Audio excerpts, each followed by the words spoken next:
오늘 우리에게 주시는 하나님의 말씀은 여호수아 1장의 말씀입니다. 여호수아 1장 1절로 9절까지의 말씀인데요. 여호수아 1장 1절로 9절까지의 말씀을 저와 여러분이 한 절씩 교독하도록 하겠습니다. 1절부터 9절까지의 말씀을 한 절씩 교독합니다. 여호와의 종 모세가 죽은 후에 여호와께서 또 모세의 수종자 눈의 아들 여호수아에게 말씀하여 이르시되 내 종 모세가 죽었으니 이제 너는 이 모든 백성과 더불어 일어나 이 요단을 건너 내가 그들 곧 이스라엘 자손에게 주는 땅으로 가라. 내가 모세에게 말한 바와 같이 너희 발바닥으로 밟는 곳은 모두 내가 너희에게 주었노니 곧 광야와 이 레바논에서부터 큰 강 곧 유브라데 강까지 해쪽 속의 온 땅과 또 해 지는 쪽 대해까지 너희의 영토가 되리라. 내 평생에 너를 능히 대적할 자가 없으리니 내가 모세와 함께 있었던 것 같이 너와 함께 있을 것임이니라. 내가 너를 떠나지 아니하며 버리지 아니하리니 강하고 담대하라. 너는 내가 그들의 조상에게 맹세하여 그들에게 주리라 한 땅을 이 백성에게 차지하게 하리라. 오직 강하고 극히 담대하여 나의 종 모세가 내게 명령한 그 율법을 다 지켜 행하고 우로나 좌로나 치우치지 말라. 그리하면 어디로 가든지 형통하리니 이 율법책을 내 입에서 떠나지 말게 하며 주야로 그것을 묵상하여 그 안에 기록된 대로 다 지켜 행하라. 그리하면 내 길이 평탄하게 될 것이며 내가 형통하리라. 함께 읽습니다. 내가 내게 명령한 것이 아니냐? 강하고 담대하라. 두려워하지 말며 놀라지 말라. 내가 어디로 가든지 내 하나님 여호와가 너와 함께 하느니라 하시니라. 아멘. 할렐루야. 할렐루야. 아멘. 하나님께서 오늘 우리 가운데 새 일을 행하고 계시는 줄로 믿습니다. 아멘. 오늘이 굉장히 역사적인 시간인 줄로 믿습니다. 숭실 다음 세대 찬양 집회가 오늘 처음으로 시작되는 날인데요. 생각보다 많은 분들이 와주셔서 조금 놀랐습니다. 이 집회의 이름을 리제너레이션 워십이라고 지었어요.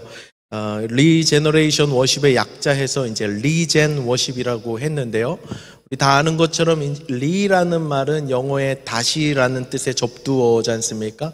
그리고 제너레이션은 이제 세대, 한 세대를 뜻하는 말인데 이 리제너레이션은 그래서 그냥 문자적으로 붙이면 다음 세대, 새로운 세대, 다시 세대 이런 뜻이지만 리제너레이션을 한꺼번에 읽으면 영어 사전에도 있고 프랑스어 사전에도 있더라고요. 개혁, 갱신, 부흥 이런 뜻이 있습니다. 청소년, 청년 시대가 요즘은 이 땅 가운데서 많이 소멸되어 가고 있는 시대예요. 특히 크리스찬 젊은이들이 거의 사장되다시피 없어지는 이때에 이 리젠워십을 통하여 하나님께서 이 땅 가운데 큰 일을 행하실 줄로 믿습니다. 특별히 숭실 다음 세대 안에 하나님이 놀라운 새 역사를 시작하신 줄로 믿습니다. 저와 여러분이 그 사역의 주인공 또 주님과 함께 걸어가는 동역자 되는 줄로 믿습니다. 아멘. 하나님께서 어떤 일을 행하실지 우리를 어디까지 어떻게 어떤 방법으로 인도하실지 참 기대가 됩니다. 여러분, 전쟁을 수행함에 있어서 가장 큰 장애물이 되는 것은 무엇일까요? 전쟁을 수행함에 있어서 가장 무서운 것은 무엇일까요? 임무를 맡은 군인들이 가장 두려워하는 것은 무엇일까요? 그건 적군의 총과 칼, 하늘에서 떨어지는 미사일이나 폭탄 같은 것이 아닙니다. 군인들이 가장 무서워하고 전력에 가장 큰 손실을 가져다 주는 것은 바로 패닉입니다. 여러분, 패닉은 의학 용어이기도 한데요. 단기적으로 극도의 불안과 극도의 공포를 느끼며 비정상적인 신체 반응이 동반되는 발작의 한 종류가 바로 패닉이라고 합니다. 군인들에게 패닉이 찾아오면요, 아무것도 할 수 없게 돼요. 무기력에 빠지고 넋이 나간 상태가 돼서 전투력이 제로로 손실되어 버립니다. 공황발작이라고도 불리는 이 패닉은요, 이 불안장애나 우울증으로도 사람에게 찾아올 수 있고요. 또 일반인에게도, 건강했던 사람에게도 누구에게나 찾아올 수 있는 아주 흔한 발작 증세라고 합니다. 이 패닉은요, 본인이 평소에 이제 극심한 공포감을 가지고 있는 대상이나 어떤 그 상황에 맞닥뜨릴 때 그로 인한 이런 자연스러운 반응으로 나타나는 증상이라고 해요. 패닉이 시작되면 일단은 판단력과 행동력이 마비가 돼버리고 의지와 이성이 마비가 돼버립니다. 급격한 공포감에 사로잡혀서 아무것도 할 수 없게 되는 것이죠. 여러분, 오늘 우리가 살고 있는 이 시대를 흔히 팬데믹 시대라고 부릅니다. 다들 들어보셨죠? 우리 중학교 1학년 친구들도 팬데믹이라는 말은 다 들어보셨죠? 이 팬데믹 시대는 우리를 패닉에 빠지게만 할 그런 공포를 주는 시대인 것 같아요. 많은 사람들이 이 공포와 두려움에 사로잡히게 되고 인생의 좌표와 방향을 잃어버리고 좌표를 잃어버리고 길을 잃어버리게 되죠. 그런 아주 큰 위기와 공포의 바람이 온 세계에 불어닥친 때가 바로 지금입니다. 실제로 많은 사람들이 코로나19 사태로 인해서 삶의 터전을 잃어버리신 분도 많죠. 직장을 잃어버리신 분들. 뉴 노멀, 새로운 표준이 제시되는 시대에, 모든 것이 변하는 이 시대에 우리 교회도 그 변화의 바람을 비켜갈 수는 없습니다. 교회 안에도 아주 심각한 영적인 위기가 찾아온 거죠. 교회 안에 영적인 삶 안에도 팬데믹이 시작됐고 교회의 영적인 삶 안에도 패닉이 시작되었습니다. 오늘 우리가 당면한 이 뉴 노멀의 시대는요, 굉장히 당혹스럽고 우리 모두를 영적인 패닉에 빠뜨리기 충분한 힘을 가지고 있는 시대입니다.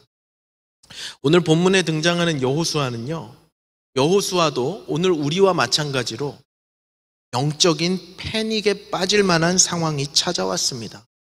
여호수아가 그동안 평생 동안 자신의 목숨을 걸고 따르며 동행하던 이 모세, 이스라엘의 지도자 모세가 죽었기 때문입니다.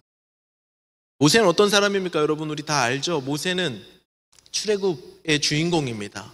이스라엘 백성들이 무려 400년 동안이나 종살이하던 이집트에서 이스라엘 백성들, 장정만 60만 되는 이스라엘 백성들을 탈출시킨 출애굽의 주인공이죠. 훌륭한 리더였습니다. 그런데 하나님이 약속하신 가나안 땅에 들어가는 그 문턱에서, 요단강을 넘어가면 가나안 땅인데 그 가나안 땅을 넘어가기 직전에 모세가 죽어버린 것이죠. 여러분, 여호수아의 기분이 어땠을지 한번 상상해 보십시오. 일평생 모세를 목숨 걸고 따랐습니다. 이스라엘 백성들은 출애굽해서 40년 동안 광야길에서 모세 한 사람만 바라보고 따라왔어요. 자그마치 200만의 사람이요. 그런데 그 모세가 죽어버렸습니다. 여호수아가 떠안은 그 부담감의 무게는 얼마나 컸을까요? 가히 영적인 패닉에 빠질게 만할 아주 큰 두려움에 사로잡혔을 것입니다. 그런데 이런 영적 패닉에 빠져버린 여호수아에게 오늘 이 본문을 통하여 하나님께서 아주 강력한 메시지를 던지십니다. 하늘로부터 아주 강력한 음성이 들려와요. 하나님께서 여호수아에게 두려움을 이기는 힘을 주신 것입니다. 저는 오늘 본문의 말씀을 통해서 이 코로나로 인해서 또 뉴 노멀 시대로 인해서 영적 패닉에 빠진 오늘 이 시대 가운데, 오늘 이 시대의 교회들 가운데, 오늘 저와 여러분의 삶 가운데 소리치시는 하나님의 음성이 들려질 수 있기를 주님의 이름으로 축복합니다. 할렐루야. 우리 좌우에 계신 분과 이렇게 인사 나누겠습니다. 하나님의 소리치시는 음성을 듣기 바랍니다. 네, 오늘 여호수아에게 외치셨던 그 음성이 오늘 우리 안에도 들려질 수 있기를 원합니다. 영적인 패닉에 빠져버린 그 여호수아에게 하나님께서 뭐라고 외치실까요? 첫 번째는 이것입니다. 슬라이드 한번 띄워주시겠어요? 다음, 한번 같이 읽어보겠습니다. 시작. 현실을 증시하라. 본문 1절과 2절의 말씀을 우리 같이 큰 소리로 읽어보겠습니다. 시작.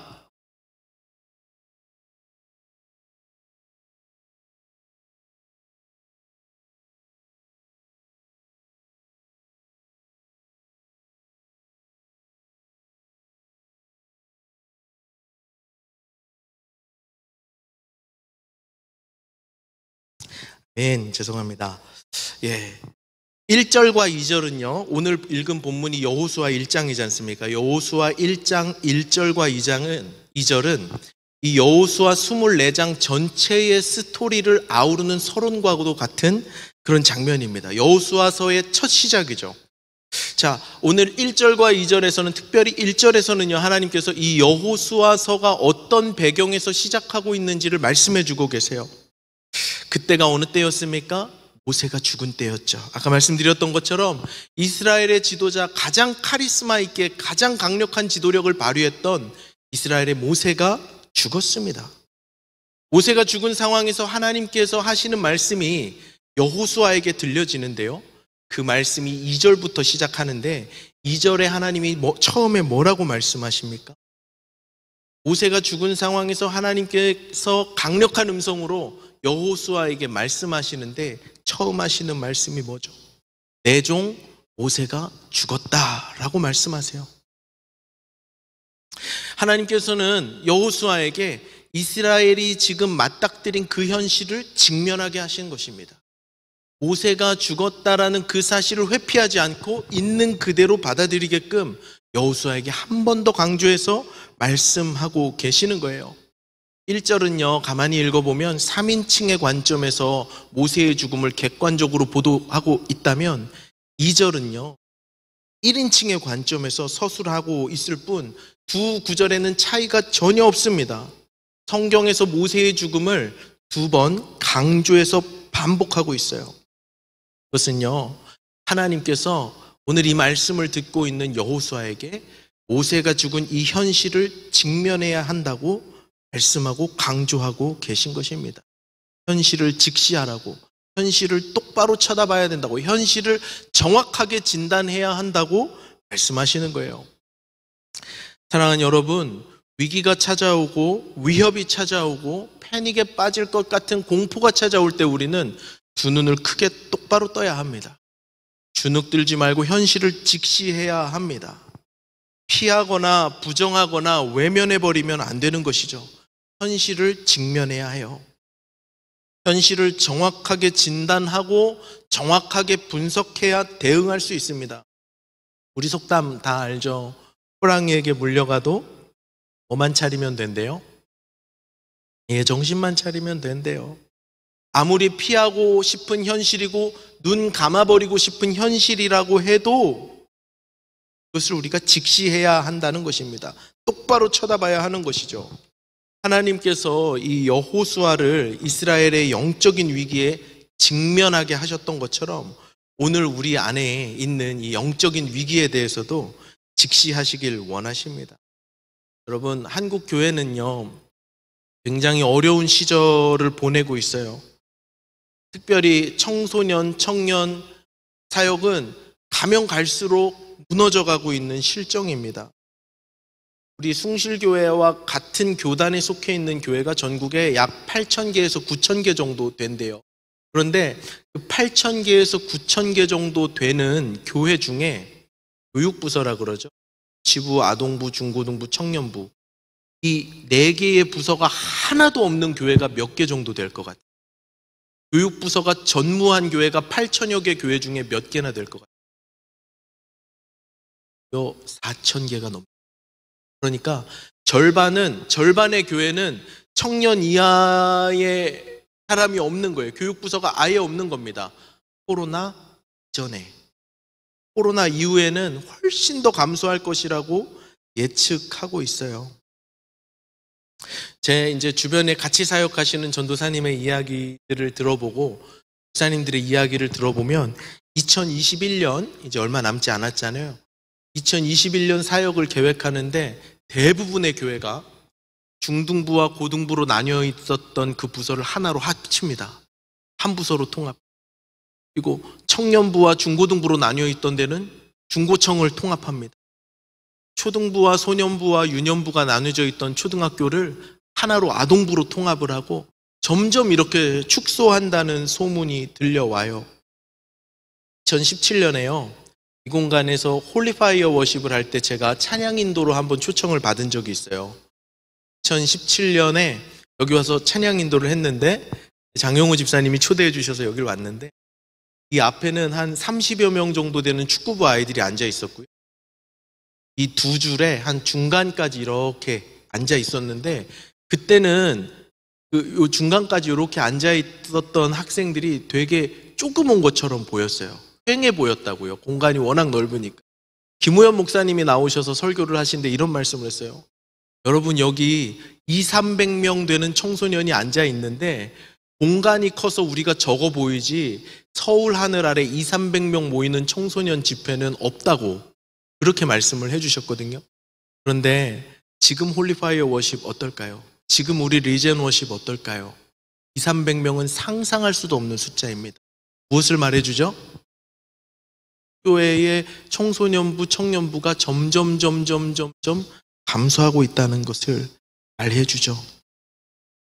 여러분, 한국교회가 처해 있는 현실은요, 저와 여러분이 다니고 있는 이 교회의 현실은 굉장한 위기를 겪고 있어요. 모든 것이 변해가고 새로운 가치가 등장하는 이 시대에 저와 여러분의 신앙은 그만큼 위협을 받고 있는 것입니다. 하나님은 이 현실을 외면하거나 부정하길 원치 않으세요. 모세가 죽었던 것을, 그 사실을 똑바로 직시해야 했던 여호수아처럼 오늘 저와 여러분이 감소하고 무너져가고 죽어가고 있는 이 교회의 현실을 직면하기를 원하시는 줄로 믿습니다. 두 번째, 하나님의 음성이 들립니다. 현실을 직시하게 하신 하나님께서 여호수아에게 한 가지 더 요구하십니다. 두 번째 슬라이드 보여주시겠어요? 함께 읽겠습니다. 시작. 말씀을 듣고 지키라.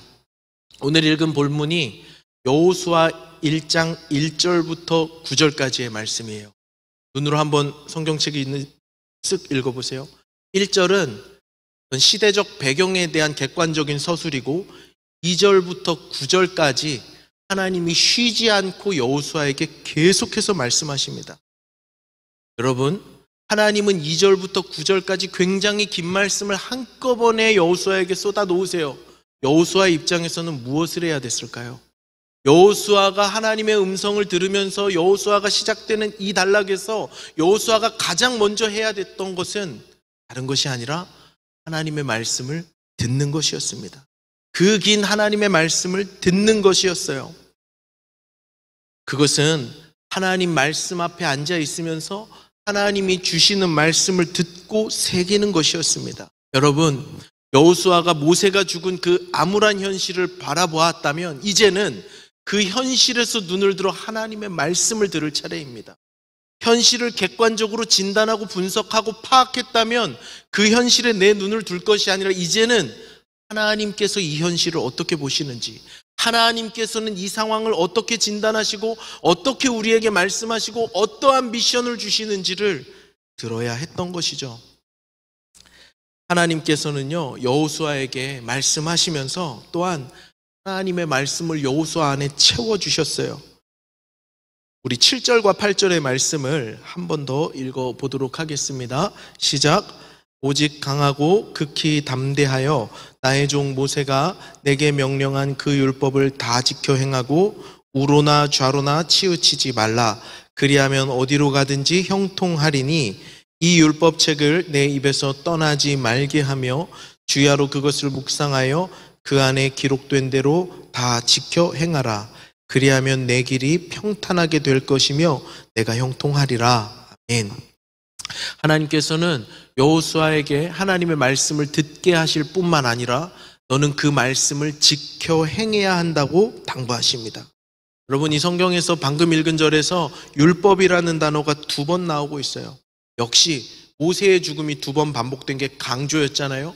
율법이 2번 등장한다는 건 하나님께서 이 말씀 속에 이 율법이라는 주제, 하나님의 말씀이라는 주제를 강조하고 계시다는 거예요. 믿음의 다음 세대들에게, 저와 여러분에게 필요한 것은 무엇일까요? 현실을 진단하는 아주 객관적이고 예리한 이성의 눈, 통찰의 눈과 동시에 하나님의 말씀을 듣는 것입니다. 그리고 들을 뿐만 아니라 그 말씀을 내 삶으로 지켜 행하는 것이 필요한 것입니다. 하나님의 말씀으로 저와 여러분의 삶을 무장하는 것이죠. 오늘 여기 모인 여러분들은 특별히 다음 세대 숭실 다음 세대를 향한 애끓는 마음이 있는 지도자분들이라고 생각해요. 또 다음 세대의 사역을 하나님과 함께 짊어지고 가야 할 주역들입니다. 우리에게 가장 필요한 것, 하나님의 말씀을 듣는 거예요. 하나님 말씀 앞에 내가 앉아 있고 하나님 말씀 앞에 머물면서 그 말씀으로 나의 영혼을 채우는 것, 그것이 필요한 것이죠. 여러분, 하나님의 말씀으로 내 존재를 가득 채울 때요, 우리는 세상의 유혹과 맞서 싸울 수 있습니다. 세상의 유혹과 세상의 시련과 세상의 핍박 앞에서 우리는 하나님의 말씀이 채워져 있을 때 당당할 수 있어요. 여러분, 여호수아에게 하나님께서 하나님의 말씀을 채워주신 이유가 있습니다. 여호수아와 출애굽 2세대는 이제 곧 가나안 땅을 향해서 들어가야 하는데, 출애굽해서 나온 출애굽 1세대, 그러니까 출애굽을 경험한 사람들을 출애굽 1세대라고 하는데, 이 출애굽 1세대는 광야에서 40년 살면서 다 거기서 죽습니다. 하나님을 향해 원망하는 말을 하기 때문이죠. 모세와 함께 출애굽 1세대는 그래서 그 누구도, 여호수아와 갈렙을 제외한 그 누구도 하나님이 약속하신 약속의 땅을 들어갈 수 없어요. 그럼 누가 들어갈 수 있는가? 여호수아와 또 믿음의 고백을 했던 갈렙과 출애굽 2세대, 출애굽을 경험하지 못하고 광야에서 태어난, 광야 40년 생활 동안 태어난 출애굽 2세대만 여호수아와 함께 가나안 땅으로 들어갈 수 있었습니다. 그런데 가나안 땅은 어떤 땅인가? 젖과 꿀이 흐르는 땅이라고 하나님께서 약속해 주셨지만 그 젖과 꿀은 쟁취해내야 하는 것이었어요. 가나안 땅은 온갖 우상 숭배와 이방 신을 섬기는 그런 문화가 가득하던 곳이었습니다. 음란한 문화가 가득한 곳이 바로 가나안 땅이었습니다. 우상 숭배의 문화가 만연하고 있던 곳이 바로 가나안 땅이었어요. 그래서 여호수아가 이스라엘 백성들과 가나안 땅에 들어가서 하나님의 말씀대로 살고 그 우상 숭배 문화에 젖어들지 않기 위해서는 하나님의 말씀을 채워야 했던 것이죠. 여러분, 우상 숭배가 가득한 이 가나안의 문화는요, 총과 칼로 물리칠 수 없습니다. 전쟁으로 우상 숭배를 물려칠 수가 없어요. 세상의 가치관과 세상의 문화, 사탄의 문화는 총과 칼이나 교육으로 물리칠 수 있는 것이 아닙니다. 오직 하나님의 말씀으로만 물리칠 수 있기 때문에 하나님께서는 여호수아에게 말씀을 주시면서 말씀으로 무장시키시는 것이죠. 여러분, 오늘 저와 여러분이 하나님의 말씀으로 무장해야 하는 이유가 있다면 무엇입니까? 오늘 우리가 살아가는 세상도, 오늘 저와 여러분이 발붙이고 사는 이 땅도 가나안 땅과 다르지 않기 때문이에요. 이 세대의 특징을 무엇이라 말할 수 있을까? 예수님은 마태복음에서 2번이나 이 세대의 특징 아주 집약적으로 간단하게 요약해서 말씀하셨는데요, 이 세대가 악하고 음란하다고 말씀하셨습니다. 여러분, 이 세상은 점점 악해지고 있습니다. 역사가 흐르면 흐를수록요, 세상은 점점 더 악해지고 있어요. 역사가 흐르면 흐를수록 뭐가 더 개발되고 있는 줄 아십니까? 100년 전에 없던 것이 지금은 모든 나라가 다 갖고 있습니다. 뭐죠? 핵무기죠. 대량 살상 무기는 역사가 진보하면 진보할수록 더 진보합니다. 각 나라마다 자기의 국방력을 갖춘다는 미명하에 대량 살상 무기를, 한 번에 수억 명도 죽일 수 있는 무기를 점점 더 확보하기 시작해요. 점점 더 살기 무서워지는 것이 바로 이 땅이 되고 있는 것입니다. 점점 흉악한 범죄가 판을 치고 있습니다. 그리고 예수님께서 또 말씀하시죠. 이 세상은 음란하다고 말씀하세요. 여러분, 세상은 점점 음란하게 변해갑니다. 단적인 예를 들어볼까요? 오늘 집에 가는 길에 전도사님이 청소년 시절에는, 그로부터 한 20-30년 전이에요. 제가 중고등학교 시절을 보낼 때는 한 20-30년 전입니다. 90년대 K-팝을 한번 찾아서 검색해 보시고 뮤직비디오를 보시고 무대의 모습을 보세요. 그들의 춤이 어떻고 그들의 의상이 어떻고 그 가사가 어떤지 한번 보시고 오늘 여러분들이 즐겨 듣는 K-팝의 그것과 비교해 보십시오. 어느 게 더 훨씬 음란하고 자극적이고 훨씬 더 선정적인지. 세상은 점점 음란한 쪽으로 가고 있어요. 옛날에는요, 스마트폰이 없던 시대에는 학생들이 포르노그래피를 보기 위해서는 아주 그 수단이 어려웠습니다. 굉장히 어려웠어요. 그래서 그런 거를 보는 경험을 잘 못했어요. 근데 요새는요, 초등학생들도 주머니에 얼마든지 폴링을 통해서 포르노에 접속할 수 있죠. 세상은 점점 악하고 음란한 쪽으로 발전해 가고 있습니다. 오늘 우리가 살고 있는 시대가 이렇기 때문에 하나님께서는 우리에게 말씀을 채우라고 말씀하시는 거예요. 말씀이 아니고서는 악하고 음란한 세대를 이길 방법이 없기 때문에 하나님 우리에게 말씀을 채우라고 말씀하시는 것입니다. 여러분, 특별히 여기 고3 학생들이 몇 명 있는데요. 대학 문화는 어떨 것 같으세요? 지금은 이제 수시 원서 넣고 있고 합격을 기다리고 있으니까 대학의 문턱을 넘어서면 청운의 꿈이 펼쳐질 것 같죠? 그렇지 않습니다.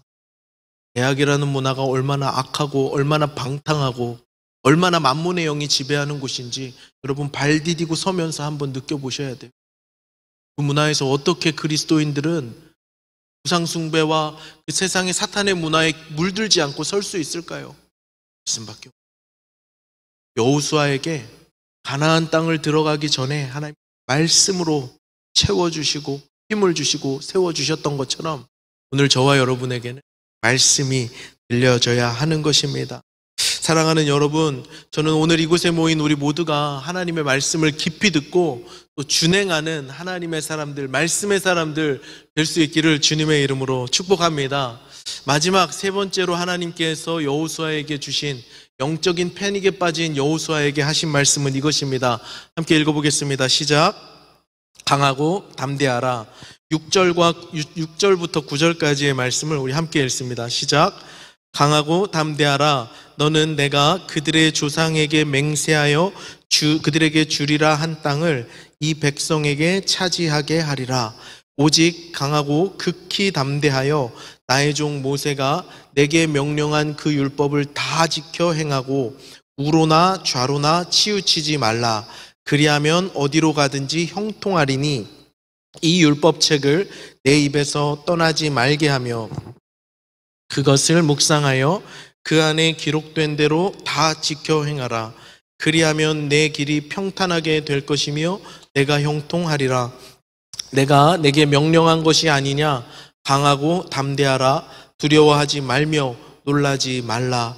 내가 어디로 가든지 내 하나님 여호와가 너와 함께 하느니라 하시니라. 하나님께서 세 번째로 여호수아에게 주신 말씀은 강하고 담대하라는 것입니다.